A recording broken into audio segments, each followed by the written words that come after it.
Trois grands domaines de la GRH. Alors, la gestion du personnel est le premier des domaines généraux dans lequel va intervenir l'entreprise. C'est 80% des activités d'une direction des ressources humaines.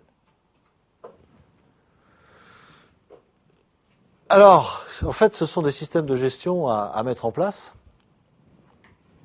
Système de gestion concernant les procédures de recrutement, concernant le suivi des salariés, concernant la mise en place d'un système de rémunération et d'appréciation du personnel, par exemple des grilles d'évaluation du personnel, tâches administratives, l'élaboration de programmes de formation, le plan de formation, la gestion de la mobilité interne.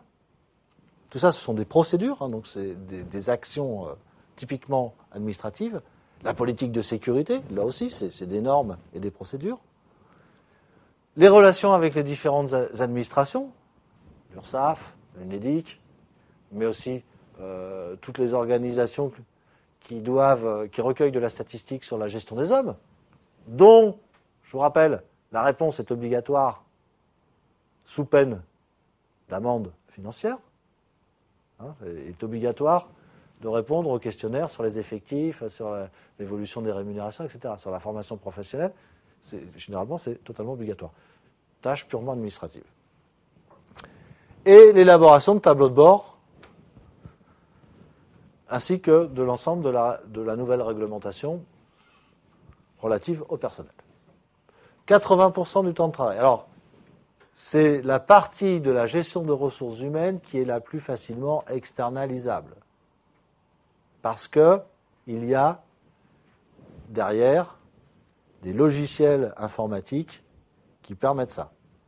La gestion de la paye, la gestion des absences et des présences dans l'entreprise, tout ça, ça fait l'objet de logiciels spécifiques dédiés.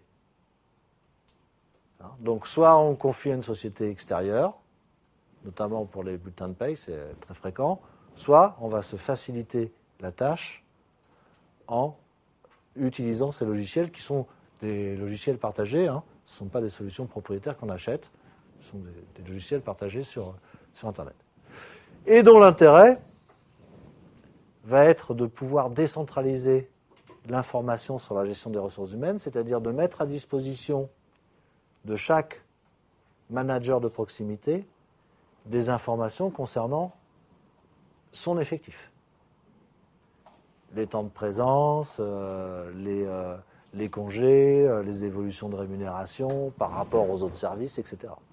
Donc ça va être aussi un outil de pilotage pour le management de proximité, un outil de management des hommes dont il a la responsabilité. Alors, les relations sociales, c'est le deuxième grand volet. Les relations sociales qui intéressent une grande diversité d'interlocuteurs. Ça peut être les membres du comité d'entreprise ou d'établissement ou de groupe, ça dépend de la taille de l'entité dont on parle. Ça peut être les membres du comité d'hygiène, de sécurité et des conditions de travail. Donc là, on est vraiment dans la communication obligatoire. Les représentants du personnel, les délégués syndicaux. Et puis, pour les plus grandes entreprises, ça ne s'arrête pas là. Je dirais aussi les pouvoirs publics. Il y a des relations sociales très importantes avec les pouvoirs publics, notamment pour négocier un certain nombre de choses. Diversité d'interlocuteurs et diversité des missions dans les relations sociales. On est de plus en plus confronté aux demandes individuelles ou collectives. Alors attention, les demandes individuelles, généralement, elles ont été filtrées et traitées par le manager de proximité. Quand je dis tous DRH, c'est aussi la prise en compte par chaque niveau hiérarchique de ses propres demandes. Animer le comité d'entreprise, prévenir ou résoudre les conflits socio-collectifs. Bon, on a dit qu'il y avait une disparition, peut-être pas une disparition, mais en tous les cas un nombre bien moins grand de conflits collectifs. Mais il n'en reste pas moins que ça existe toujours. Donc on doit être prêt à les gérer. Examiner les revendications du personnel, salaire, conditions de travail, notamment conditions de travail. Enfin, c'est salaire et conditions de travail si c'est collectif. D'accord ? Négocier les conventions collectives. On a dit que la loi accordait de plus en plus d'importance à la négociation directe entre les partenaires sociaux. Donc, les conventions collectives sont des outils qui vont être de plus en plus précis et qui vont intéresser de plus en plus de domaines de la vie de l'entreprise. Voilà de nouvelles charges de travail pour les DRH. Élaborer le règlement intérieur. Est-ce que c'est une relation sociale? Est-ce que c'est un acte administratif?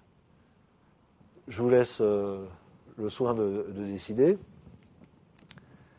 Les relations sociales sont avant tout une activité de communication, hein, et donc ça fait appel à un autre talent dans la palette de compétences de notre DRH, hein, l'aspect communicant, l'aspect communication interne qui est extrêmement important.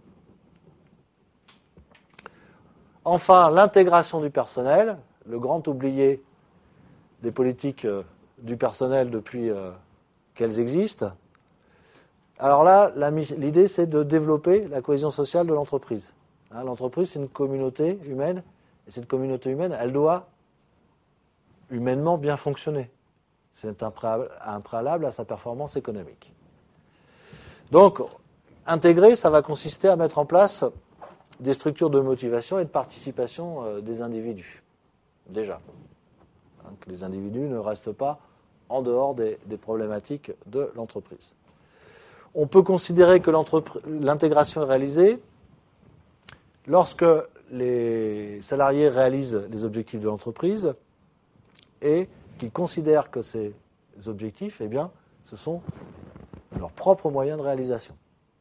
D'accord ? Donc, chacun accepte les objectifs fixés par l'entreprise ou négociés par l'entreprise parce que ces objectifs sont au service de ses propres objectifs personnels. Autrement dit, j'accepte de me former pour occuper une nouvelle fonction dans l'entreprise, ce qui me demande un effort, parce que je vais grimper dans l'indice de classification des emplois ou parce que je vais augmenter ma rémunération de 15%. Donc l'individu, il est intégré quand il voit la communauté d'intérêt, finalement, entre son intérêt personnel et l'intérêt de l'entreprise. L'adhésion aux valeurs de l'entreprise, là, on est au-delà de ça. Intégrer, sociologiquement, c'est être partie prenante, partager les valeurs de l'entreprise, hein, être reconnaissant et se reconnaître dans sa culture, hein, et finalement que l'entreprise, eh bien, soit considérée par le salarié comme une partie de son identité. Et quand on arrive à faire ça, quand on arrive à ce résultat, alors c'est pas de la manipulation. Quand je dis quand on arrive à faire ça, je ne pense pas à la manipulation. Quand cette situation se produit, eh bien, on a en face de soi des salariés qui sont heureux. Et des salariés heureux, c'est déjà les 3/4 des problèmes de gestion de la ressource humaine en moins. Hein, donc il y a vraiment un intérêt à embaucher des sociologues dans les entreprises, dans les grandes entreprises, pour développer précisément des outils qui vont favoriser l'intégration et la socialisation des individus. Voilà les 4 dimensions complémentaires de la GRH. Complexité des problématiques ressources humaines. J'espère que vous avez compris que ça intéressait beaucoup de domaines différents, que c'était au carrefour finalement de tous les aspects, concernant l'entreprise, juridique, sociologique, économique, financier, hein, que la gestion des ressources humaines est au carrefour de tout cela. Les 4 dimensions complémentaires, eh bien, c'est la dimension économique. Hein, c'est aussi la dimension, elle est essentielle, la dimension économique. Hein, la GRH est quand même avant tout un moyen particulier pour générer de la performance économique. Hein, c'est la dimension juridique, puisque c'est très fortement contraint par le droit social. La dimension psychosociale, parce qu'on ne gère pas de la même manière les actifs d'aujourd'hui que les actifs d'hier. Hein, donc voilà, les gens ont des particularités en fonction de leur époque. Et puis la dimension institutionnelle, eh bien oui, parce que la gestion des ressources humaines, elle est au-delà du droit, eh bien, elle met en rapport l'entreprise avec des institutions, par exemple, comme l'URSSAF ou comme les organismes de sécurité sociale ou de prévention des accidents du travail.